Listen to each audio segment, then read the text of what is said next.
নমস্কার বন্ধু, sport pencil চ্যানেলের আরেকটি অত্যন্ত গুরুত্বপূর্ণ ভিডিও। এই ভিডিওটা এতটাই গুরুত্বপূর্ণ যে বাজারে ইস্টবেঙ্গল সমর্থক আছেন তারা ভিডিওর নিচে থাকা সাবস্ক্রাইবার বাটনটিকে ছুঁয়ে তো একটা বৃহত্তর ইস্টবেঙ্গল পরিবার গঠন করবেন। ইস্টবেঙ্গল সমর্থক যদি হন, ইস্টবেঙ্গল স্বার্থে আপনাকে তো আমার চ্যানেলটিকে সাবস্ক্রাইব করতেই হবে।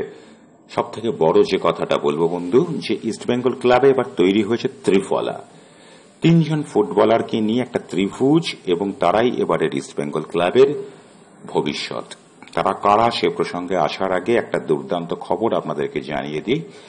এ মরশুমের ইস্টবেঙ্গল ক্লাবে যিনি সেরা ফুটবলার, গত মরশুমে যিনি সর্বোচ্চ গোলদাতা হয়ে সোনার বুট অর্জন করেছেন, এ যাবৎ ইস্টবেঙ্গল যে চারখানা ইন্ডিয়ান সুপার লিগ খেলে ফেলল, তার মধ্যে সব থেকে বড় রিক্রুটমেন্ট, সব থেকে ভালো ফুটবলার নেওয়ার যদি আমরা একটা তালিকা করি, সেখানে দিমিত্রিয়াস হচ্ছে এক এবং একমাত্র।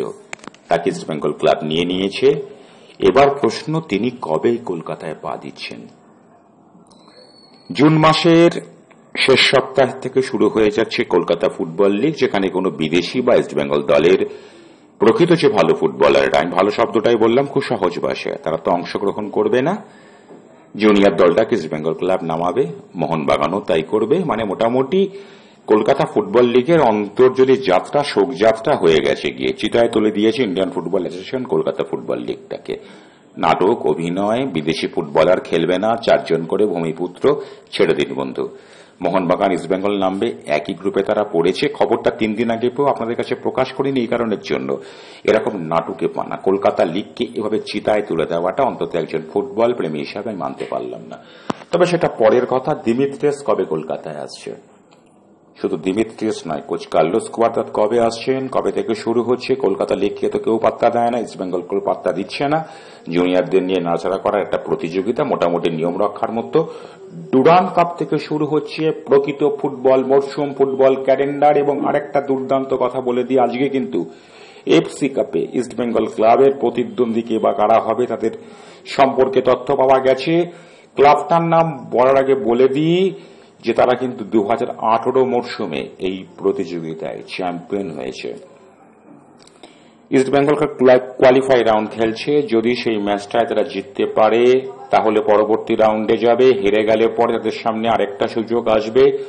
সব মিলিয়ে ইস্টবেঙ্গল ক্লাবের সামনে মোটামুটি এফসি কাপে একটা কঠিন চ্যালেঞ্জ এসে গেছে। ম্যাচ ভেন্যু কোথায় সেটাও পরিষ্কার হয়ে গেছে। ওই প্রতিপক্ষের বিরুদ্ধে ইস্টবেঙ্গল ক্লাব নিজেদের মাঠ জিও ভারতী ক্রীড়াঙ্গনে খেলবে। কবে খেলা সেটা এখন অব্দি প্রকাশ হয়নি। এরই মধ্যে সব থেকে বড় প্রশ্নকে বলি, দিমিত্রিয়াস কলকাতায় প্রায় সমাগত। এই মাসের শেষ সপ্তাহের মধ্যে দিমিত্রিয়াস চলে আসছেন। জুলাই মাসের প্রথম সপ্তাহ থেকে ইস্টবেঙ্গল ক্লাবের অনুশীলন শুরু হচ্ছে, খুব সম্ভবত গোয়াতে। কেন সম্ভবত বলছি, এর পেছনেও কারণ আছে। অনেকে প্রথম বিদেশে হবে, স্পেনে হবে, নাথিং, কোন স্পেনে হবে না। আদৌ গোয়াতে হবে কিনা এটাকে নিয়েও কিন্তু রীতিমতো প্রশ্ন আছে। শেষ পর্যন্ত মনে হচ্ছে রাজারহাটের এক্সেলেন্ট ওই স্টেডিয়াম, সেখানে যেখানে ইস্টবেঙ্গল ক্লাব ধারাবাহিকভাবে অনুশীলন করে। একটা কথাই প্রসঙ্গে বলি, শীর্ষ কর্তারা দাবি করেন ইস্টবেঙ্গল মাঠ নাকি কলকাতার সেরা মাঠ। সব থেকে কলকাতার নির্দিষ্ট মাঠটাই অন্তত 3 প্রধানের তুলনায় ইস্টবেঙ্গল ক্লাবে একমাত্র যারা নিজেদের মাঠে খেলতে ভয় পায়, পিছপা হয়ে যায়, বাকিরা খেলে। এতে যদি কেউ আমাকে মোহনবাগান সমর্থক বলে দাগিয়ে দেন তাতে আমার কিচ্ছু যায় আসে না। মাঠের কোনো উন্নতি করেনি, বছরের পর বছর একই কর্মসমিতি নিয়ে ধাপ্পাবাজির দল চলছে, চলবে, সে কথাটা ছেড়ে দিলাম। দিমিত্রিয়াস কলকাতায় চলে আসছেন।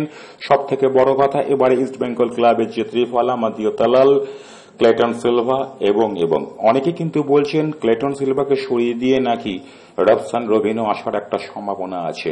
আমিও বলবো, কিন্তু এই বিষয়ে কোনো অফিসিয়ালি কনফার্মেশন বা সত্যতার কথা আজ অব্দি বলবো না। তার কারণ ইস্টবেঙ্গল ক্লাবের কাছে ক্লেটনের মতো সস্তাতরের ফুটবলারকে, হ্যাঁ তথাকথিত সস্তাতরের ফুটবলারকে নেওয়ার ক্ষমতা থাকলেও খুব বেশি পয়সা খরচা করে রবসান রবিনোকে নেওয়া সম্ভব না। তার কারণ আপুইয়ার মতো একটা ফুটবলারকে নিতে তারা 3.5 কোটি টাকা খরচা করে ফেলেছে। এর থেকে বাজে ব্যাড ইনভেস্ট বন্ধু আর কোনো কিছু আসে না। রক্ষণভাগ ইস্টবেঙ্গল ক্লাবের এখন অব্দি দুর্বল। এই মাসের শেষের দিকে ইস্টবেঙ্গল ক্লাবের দল গঠনের ঘোষণাটা আমরা শুনতে পেরে যাব। সেখানে দাঁড়িয়ে আজকের দিনে বলে দিই, এমন কোন আহামরি দল ইস্টবেঙ্গল ক্লাব তৈরি করতে পারেনি। মোটের ওপরে যেগুলো শুনেছেন সেগুলোই গতবারের দলটাকে একটু পরিবর্ধন পরিমার্জন করে মোটামুটি একটা দল গঠন করা হয়েছে। এএফসি কাপে যে প্রথম প্রতিদ্বন্দ্বী তার থেকে মানের তুলনায় পিছিয়ে থাকবে ইস্ট বেঙ্গল দল। যদিও এখনো সময় আছে, রাতারাতি যদি কোনো অভাবনীয় ইস্ট বেঙ্গল ক্লাবের উন্নতি না হয় তাহলে বলবো হতে পারে গত মরশুমের থেকে মরশুমের দলটা মোটামুটি তুল্যমূল্য বিচারে 19-20 খুব একটা ভালো দল। আজকের দিনে দাঁড়িয়েও বন্ধু আমি আপনাদের সামনে দাবি করে বলতে পারি যেটুকু আমি আমার মতো করে খবর পেয়েছি, আমার সূত্র খুব একটা যে শক্তিশালী তা নয়। ইস্ট বেঙ্গল ক্লাবের কর্মকর্তাদের সাথে আমার কোনো ওঠা বসা নেই। আমি খুবই অতি সাধারণ একজন ইউটিউবার। অনেকেই বলেন লোকের দেখে দেখে ভিডিও করি। যাই বলেন তাই বলেন, 13,000 ইস্ট বেঙ্গল পরিবারকে নিয়ে যে বৃহত্তর সমর্থক, সেই সমর্থকদের উদ্দেশ্যে একটাই কথা আজকের দিনে দাঁড়িয়ে আমি এক দায়িত্ব নিয়ে বলতে পারি, ইস্ট বেঙ্গল দল তৈরি হয়েছে, ভালো হয়েছে। 95% দল ইস্ট বেঙ্গল ক্লাবের গঠন হয়ে গেছে। তবে সে দলকে নিয়ে আহামরি গর্বিত হওয়ার মতো দল এখনো করা হয়নি। তবে হ্যাঁ, একটা কথা এখনো বলি, এখনো সময় রয়েছে। ইস্ট বেঙ্গল ক্লাব জাতীয় দলের বেশ কিছু ফুটবলের পেছনে ধাওয়া করছে। শীর্ষকর্তা বলছেন নাকি দল গঠন হয়ে গেছে, তিনি এই কথাটা পুরোপুরি সত্য বলছেন না। আসল কথা সত্য বলবেন কি করে? দল গঠনের নিয়ন্ত্রণটা তার হাতেও পুরোপুরি নেই। তবু তিনি নিয়ন্ত্রণকর্তা হিসাবে নিজেকে প্রমাণ করার জন্য এরকম আলতু ফালতু কথা বলে থাকেন। এটা তার চরিত্র আর কি। ছেড়ে দিন বন্ধু, শীর্ষকর্তা কি বলছেন না বলছেন। ইস্ট বেঙ্গল ক্লাবের দল গঠন প্রক্রিয়া এখনো পর্যন্ত অব্যাহত রয়েছে। সে দল গঠনে আমরা বেশ কিছু চমক এ মরশুমে দেখতেই পারি। আমি যে কথা আজকে বলছি সে কথার ঢোক আমাকে আগামী দিন গিলতেও হতে পারে। সব মিলিয়ে ঝুলিয়ে আমাদেরকে আরো বেশ কিছু সময় দিতে হবে, তবেই একটা ভারত সেরা ইস্ট বেঙ্গল ক্লাবকে আমরা পেতে পারি। তবে এ মরশুমে পাবো কিনা সেটাকে নিয়ে রীতিমতো সন্দেহ আছে। আশায় মরে চাষা, আমরাও মরবো। দেখা যাক শেষ পর্যন্ত কি হয়।